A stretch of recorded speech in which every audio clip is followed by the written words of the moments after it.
বাঁচাতেই হবে বন্যের প্রাণ। মনে রাখবেন, বন্যপ্রাণীদের দেখা যে শুধু বনেই মেলে তা কিন্তু নয়।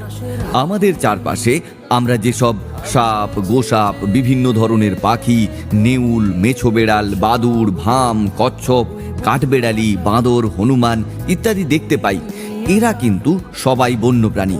প্রসঙ্গত এও জানানো যায় যে শুধুমাত্র হত্যাই নয়, বন্যপ্রাণীকে অবৈধভাবে খাঁচায় আটকে রাখা, বন্যপ্রাণীর দেহাংশ বিনা অনুমতিতে বাড়িতে রাখা, এমনকি বন্যপ্রাণীদের বিরক্ত করাও আইনত দণ্ডনীয় অপরাধ।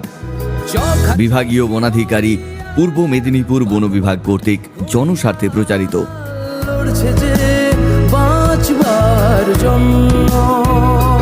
মাননীয় কলকাতা হাইকোর্টের রায় অনুযায়ী বন্যপ্রাণীদের শিকারের হাত থেকে বাঁচাতে বন দপ্তরের পাশাপাশি পুলিশ, ব্লক প্রশাসন, রেলওয়ে প্রভৃতি দপ্তর নিজ নিজ দায়িত্ব পালন করছেন। পূর্ব মেদিনীপুর বন দপ্তরের পক্ষ থেকে আপনাদের কাছে অনুরোধ করা হচ্ছে, বন্যপ্রাণ হত্যা করবেন না, এমনকি বন্যপ্রাণ হত্যা করতেও দেবেন না।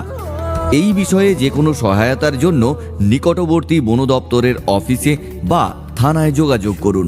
মানুষের সকলের আছে এতে অধিকার।